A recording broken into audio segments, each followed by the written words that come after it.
Assalamualaikum warahmatullahi wabarakatuh. Salam sejahtera, salam Om Swastiastu, Namo Buddhaya, salam kebajikan. Halo Tribuners, Anda kembali menyaksikan tamu kita tribunpadang.com hari ini. Nah, pada episode kali ini kita akan membahas mengenai kerukunan umat beragama. Nah, di tamu kita sudah ada Bapak Hendrikus Jomi selaku Pembimbas Katolik Kanwil Kemenak Sumbar.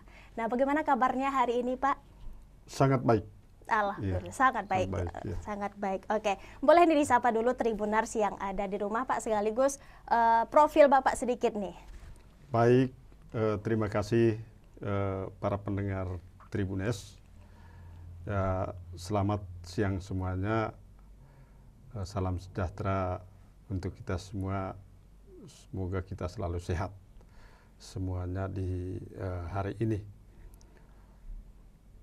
Saya Hendrikus Jomi sebagai pembimbing masyarakat Katolik Kanwil Kementerian Agama Provinsi Sumatera Barat. Saya ucapkan terima kasih terhadap Tribuners yang telah dengan kebaikan mengundang saya atau bersama-sama di siang hari ini untuk bercakap-cakap di Tribuners ini. Saya ucapkan terima kasih. Oke, sebelumnya saya mau tanya nih sama Pak Hendri, panggilannya Pak Hendri nih, Pak. Pak Hendri. Oke, saya mau tanya, ini kalau dari wajah-wajahnya, kita kan belum pernah ketemu nih. Dari Betul. wajah-wajahnya bukan orang Sumatera Barat ini Bapak nih. Bapak ini dari mana nih kampung asalnya nih, Pak? Saya terima kasih. Saya kampung asalnya itu dari NTT, yaitu Nusa Tenggara Timur. Lebih khusus adalah Pulau Flores, yaitu Kabupaten Manggarai. Kalau Tribuners pergi ke Flores, ada yang turun di Labuan Bajo. Labuan Bajo itu yang terkenal dengan komodo itu. Ya, lalu ada rumah adat tradisi yang namanya Vairbo. Dekat disitulah ya kampung saya, namanya Kampung Batu Dali. Gitu. Pas dekat di dekat Vairbo itu sudah merupakan pariwisata juga. Ya, banyak orang dari luar, baik lokal maupun mancanegara, sering mengunjungi rumah adat ya Vairbo itu. Makanya saya itu dari NTT, yaitu Nusa Tenggara Timur. Jauh ternyata, Tribuners jauh. Ini di Sumatera Barat ini sudah bertugas dari kapan, Bapak? Saya sejak saya tes di Sumatera Barat dulu tahun 2021, waktu itu mentawai kantor Kementerian Agamanya itu masih bergabung dengan Kabupaten Padang Pariaman. Maka saya tes di Kanwil itu tahun 2021. Maka tahun 2022 saya sudah 2002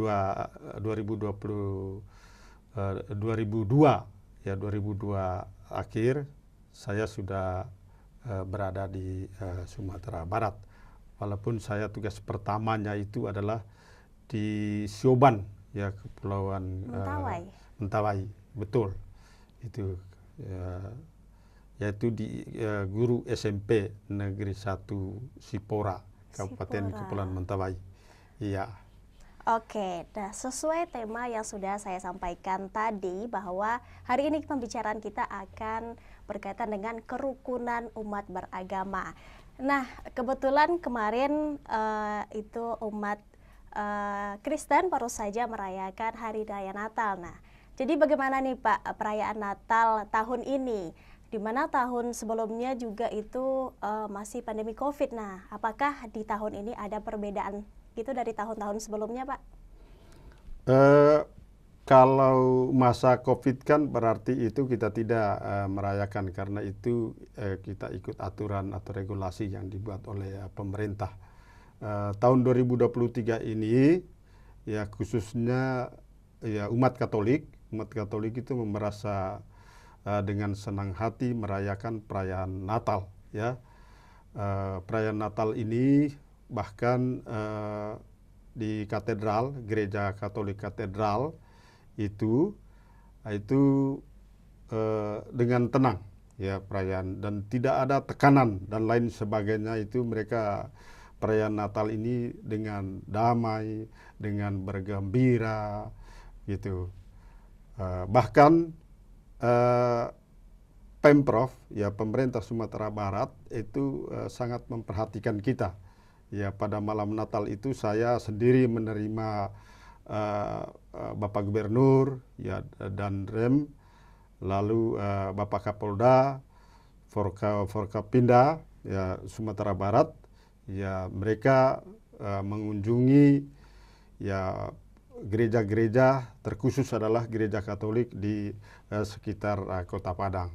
Lalu secara keseluruhan, ya perayaan Natal umat Katolik, ya, Kristiani di Sumatera Barat itu berjalan dengan lancar, berjalan dengan baik, tidak ada gangguan. Apa buktinya? Karena itu kita ada penyuluh agama Katolik itu ada di setiap gereja di kabupaten. Mereka melaporkan bahwa perayaan Natal tahun 2023 ini mereka menyatakan berjalan dengan lancar dan damai. Itu laporan dari mereka, laporan dari para penyuluh agama Katolik dari seluruh tempat tugas mereka masing-masing. Oke, sebelum perayaan Natal ini Pak, apakah persiapan dari mungkin dari masyarakat juga gitu sebelum tiba hari perayaan Natal ini? Seperti apa persiapannya? Persiapan, kalau menurut penanggalan liturgi gereja, dalam hal ini gereja Katolik, sebelum Natal itu ada masa yang namanya Advent. Advent itu Adventus atau masa penantian. Masa penantian itu pada intinya masa Advent ini betul-betul kita harus bertobat. Dalam hal ini adalah umat Katolik harus selalu berbuat baik, sehingga dengan kehadiran Kristus, ya Kristus betul-betul hati, pikiran, jiwa dan raga kita ini khususnya umat Katolik adalah dengan bersih begitu. Tidak boleh perayaan Natal ini tidak dilakukan atau dikontaminasi dengan hal-hal atau perbuatan-perbuatan yang tidak bagus. Karena itu dengan kelahiran Kristus, masa Advent itu adalah masa untuk bertobat, masa penantian, masa untuk melihat, merefleksikan diri untuk setiap umat Katolik itu supaya kehadiran Kristus di hati itu adalah betul-betul kehadiran dengan baik. Itu. Oke, sebelumnya saya mohon maaf untuk memasuki pertanyaan ini nih Pak. Seperti kita ketahui di Sumatera Barat ini mayoritas itu adalah umat Islam. Nah, bagaimana kenyamanan beribadah dari umat Katolik ini di Sumatera Barat sendiri, terutama di Kota Padang, Pak? Kalau di Kota Padang ya saya berpikir maka patut saya berterima kasih. Ya pertama bersyukur kepada Tuhan, berterima kasih kepada seluruh ya pemerintah, ya dalam hal ini Bapak Gubernur dan seluruh ya masyarakat Sumatera Barat, ya kan gitu. Dengan ini mereka saya berpikir atau saudara-saudara saya boleh dikatakan istilah itu tadi yang minoritas dan justru kami merasakan bahwa warga Padang, Kota Padang itu merasa mengayomi, memperhatikan. Nah, itu tadi terbuktinya itu adalah Bapak Gubernur, lalu seluruh Kapolda dan seluruh masyarakat Padang itu betul-betul menjaga dalam hal ini bertanggung jawab terhadap kehidupan beragama ini. Contoh kecil adalah anak-anak kita juga yang pramuka, mereka ya berbaris. Ini merupakan wujud perhatian terhadap katakanlah masyarakat Kristiani khususnya di Katolik. Dan ini bukti, tidak asal sekedar teori apa segala macam. Mereka hadir menyentuh hati masyarakat atau memberikan dorongan terhadap masyarakat atau umat Katolik supaya ya taat dalam kehidupan beragama gitu. Oke, ini Bapak selaku dari Pembimas Katolik Kanwil Kemenak Sumbar nih Pak. Iya. Apakah ada program dari Kemenak ini mengenai kerukunan umat beragama ini? Mungkin bisa dijelaskan. Itu program besar dari Kementerian Agama itu tentang moderasi itu. Moderasi beragama. Ya, moderasi beragama itu sudah diapa, dan itu sudah katakan lewat sosialisasi atau pembinaan terhadap masyarakat Katolik. Contoh, ya terhadap tokoh-tokoh, ya masyarakat agama Katolik, ya guru agama Katolik, penyuluh agama Katolik, ya habis itu anak-anak kita juga kaum remaja untuk memperhatikan ya toleransi hidup beragama serta memperhatikan kehidupan berbangsa dan bernegara. Ya, itu ada, itu melalui di situ dikatakan bagian urusan ada pembinaan terhadap moderasi kehidupan beragama itu sudah ditanamkan, dan itu Bapak Menteri Agama itu sudah dicanangkan itu, bahkan itu setiap ada pembinaan pasti ada materi tentang moderasi beragama. Karena ini penting bagi umat Katolik pun secara umum adalah bagi kehidupan umat beragama di Indonesia gitu. Oke, saya tertarik dengan moderasi beragama ini karena kalau tidak salah ini baru pelatihan pertama 2021. Apakah benar itu? Kalau tidak salah saya mendengarnya awal pelatihan ya, itu 2021. Itu sudah sebenarnya hanya bahasa apanya, sebenarnya toleransi ini sebenarnya kan sudah lama ya, sudah hanya yang ditekankan saja. Baru muncul istilah gitu. Moderasi beragama ini termasuk istilah baru sebenarnya ya. Dan juga banyak dari masyarakat yang salah paham mengenai moderasi beragama ini. Nah, yang mau saya tanyakan, apakah di umat Katolik ini juga ada yang namanya resistensi dari masyarakat mengenai moderasi beragama ini? Saya kira tidak. Selama ini ya justru mereka ya kita senang ya terhadap berbicara tentang moderasi ini. Ya, karena itu pada intinya sesuai dengan ajaran Kristus itu kan ya bahwa ya intinya kan hormat sesama umat manusia. Kan itunya ya dalam Injil menyatakan, saya boleh mengambil kutipan sedikit ya, yaitu firman Tuhan dari Matius menyatakan bahwa kasihilah Allah Tuhanmu dengan segenap kemampuan, jiwa, akal budimu. Nah, itu adalah hukum yang utama. Lalu yang kedua adalah kasihilah sesamamu manusia sama seperti dirimu sendiri. Maka dengan demikian tidak ada hukum yang lebih apa lagi. Itulah hukum yang paling utama di dalam ajaran Kristus untuk umat Kristiani. Kan gitu. Maka kalau kita di luar hukum itu, lalu kita sudah mengetahui hukum itu di luar, kita bertindak lain, ya itu tidak sesuai dengan apa yang diajarkan di dalam iman Katolik. Itu. Oke. Kemudian bagaimana toleransi dari umat Katolik sendiri dengan ya kalau di Sumatera Barat bisa dikatakan yang mayoritas umat Muslim, itu bagaimana dari umat Katoliknya sendiri? Secara keseluruhan umat Katolik itu pertama dulu dia harus taat, ya taat terhadap pertama taat terhadap agamanya dan taat terhadap pemerintah. Maka ada dalam visi Dirjen Bimas Katolik yang sudah diapakan beberapa tahun yang lalu, ya orang Katolik itu adalah ya 100% Katolik dan 100% Pancasialis. Dalam arti begini, kalau betul-betul saya umpamanya Katolik, ya harus ikuti apa yang diajarkan oleh Kristus sendiri melalui ya firman atau kitab sucinya, lalu hierarki gereja.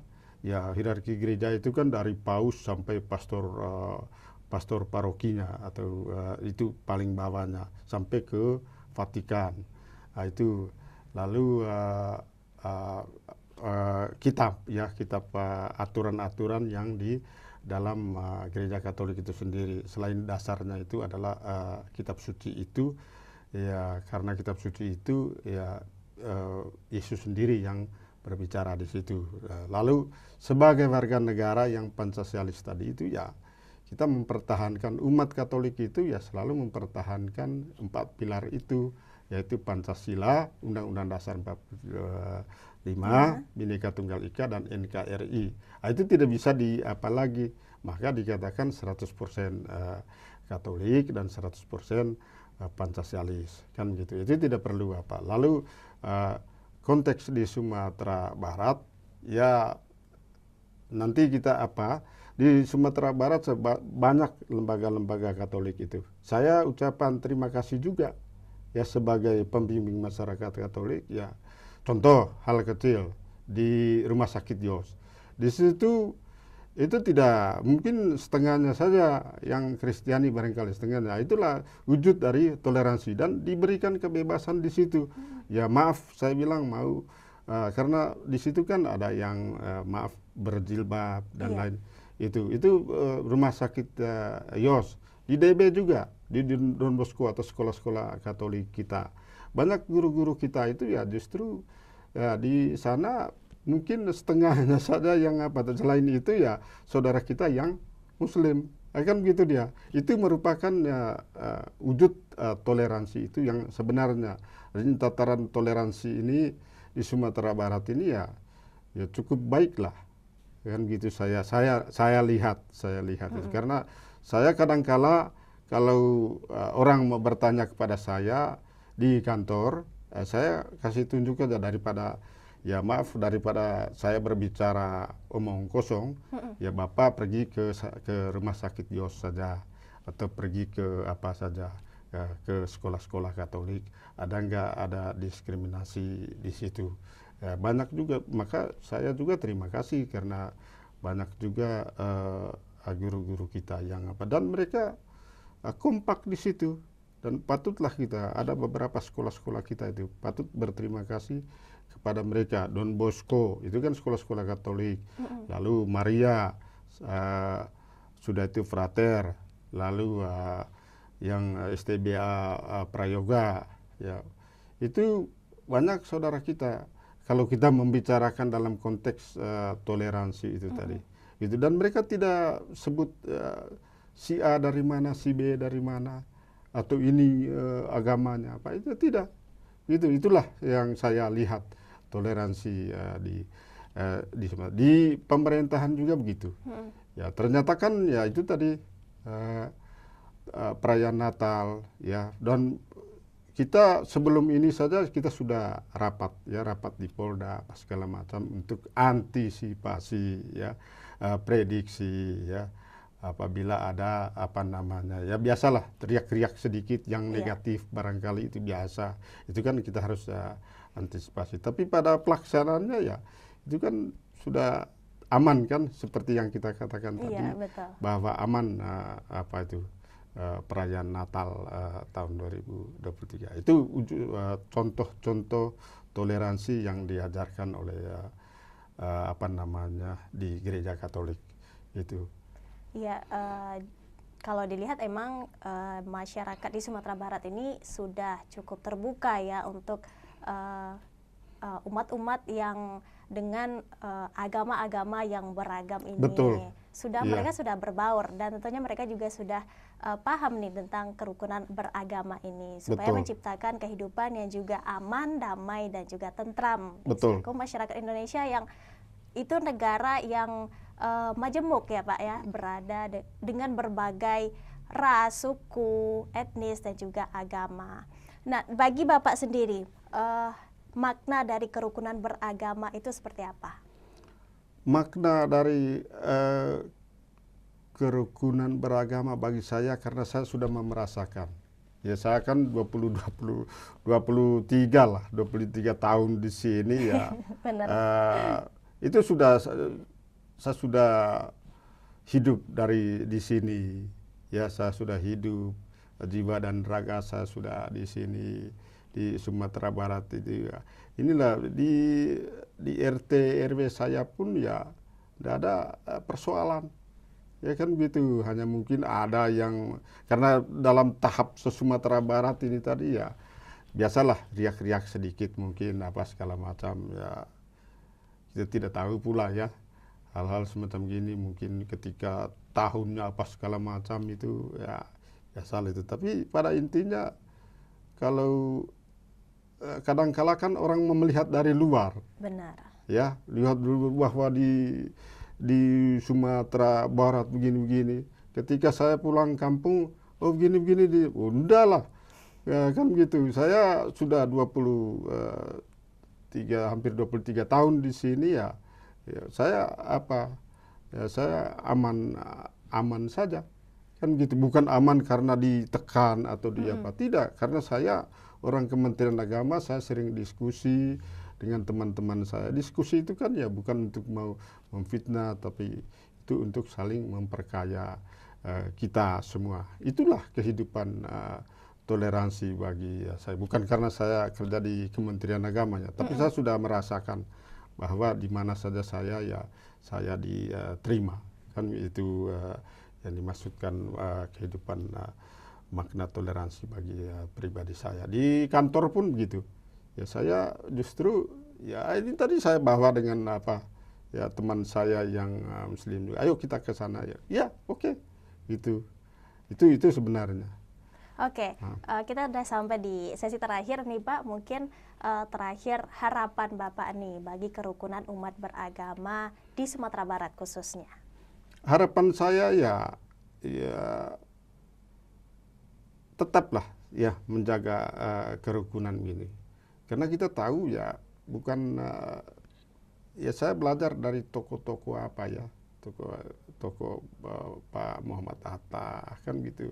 Saya lihat literatur atau referensi dari mereka ini bagaimana mereka memperjuangkan ya dari kalau kita lihat ke Bukit Tinggi kan gitu. Kita pergi ke Bukit Tinggi bagaimana mereka dulu untuk memproklamasikan kemerdekaan ini pergi ke Jakarta sana kan entah pakai apa. Saya merasakan wah ini dulu kok ya mereka ini bagaimana memperjuangkan dari Sabang sampai Merauke ini. Saya harapannya begitu.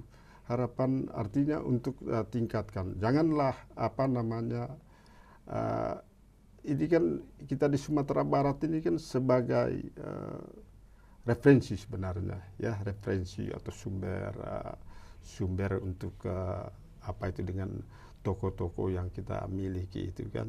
Lalu pada saat sekarang saya umpamanya atau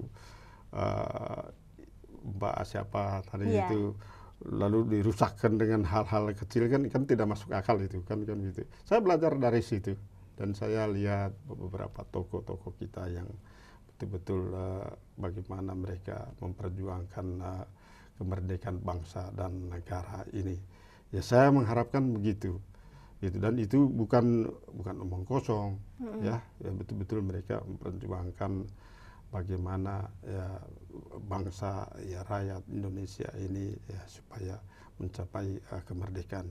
Jangan di tangan kita inilah ya atau yang akan datang merusak ya segala apa yang mereka kristalisasi di dalam kemerdekaan itu. Saya sering ya bahkan anak-anak saya yang dari UIN dari UIN Imam Bonjol. Saya bilang ya mari sini. Saya sering mereka ya di tangan kalian lah bangsa dan negara ini untuk masa depan. Kami ini sudah ya tua, sudah apa. Ya kalian lah yang mempertahankan bangsa dan negara ini. Memang ya penerusnya. Memang banyak ya mungkin iri barangkali ya. Saya katakan iri ketika kita bersatukan, ya Benar. kompak apa segala macam, tiba-tiba ada saja orang yang tidak senang di dalam kekompakan kebersamaan itu, barangkali ada lah, tapi ya kan kita tidak jatuh di dalam hal-hal sekecil begitu itu. Nah, Oke, terima kasih Pak Henry sudah hadir di Tribun Padang. Mungkin akhir tahun ini, tahun baru, ada rencana pulang kampung mungkin? tidaklah, saya jarang pulang kampung. Jarang. Ya, jarang. Saya Terakhir pulang kapan, Pak? 2000 setelah 2020 Wah. pas pada saat akhir Covid-21 ya, 2021. Sudah Itu. lama ya. Saya udah lama di sini. Saya di Indovilla, saya punya rumah. Saya dekat musola juga itu. Oke, berarti memang Bapak sendiri sudah merasakan ya bagaimana toleransi dalam beragama itu, gitu ya? Sudah itu sudah saya rasakan, dan itu yang harus kita di hidup di dalam kemajemukan ini kan, ya, dan tidak boleh toleransi itu memaksa. Betul. Ya kan gitu. Jadi kita rasakan di dalam hati pikiran kita itu kan gitu sebenarnya. Ya tidak ada motivasi dan lain sebagainya. Kalau kita toleransi ya 100% ya toleransi. Gitu kan. Itu sudah dari sananya memang kan, kalau di dalam firman Tuhan di Injil kan ya, kalau Tuhan itu ya menciptakan laki-laki saja ya kan gitu dia. Wah, ini coba dulu harus cipta lagi sepadan dengan maka adalah ya perempuan itu kan gitu. Baru itulah kebersamaan itu maksudnya. Dan baik kok di Sumatera Barat ini. Kalau orang luar memang kelihatannya ya, maka ya memang namanya orang dari luar melihat begitu kan, Belum ya. masuk ke Belum dalam ya, masuk ke belum dalam. tahu ya, Pak. Ada beberapa termasuk teman saya. Oh, berarti pernah ada seperti kasus seperti itu? Ada gini, katakanlah di dalam di anggaran di Katolik itu, di Pemprov, saya ucapan terima kasih juga sama Bapak Gubernur. Bapak Gubernur yang betul-betul memperhatikan Pesparani kemarin. Ya Pesparani di Jakarta. Yaitu Bapak Gubernur kasih ongkos, kasih transportasi untuk ada, ya maaf ya, di daerah-daerah yang lain mungkin ada yang tidak sama seperti di Sumatera Barat. Makanya saya bilang ya, ini kami dapat bantuan dari Pemprov. Ya, kalau daerah yang lain kan susah. Kalau kita di sini ya, sekali lagi saya mengucapkan sama Pemprov Sumatera Barat, ya sudah 3 kali memberikan bantuan yang event nasional. Itu sudah saya alami dan kita sendiri yang kemarin dari Jakarta kita bawa, ini kan di luar 200 lebih termasuk anak-anak.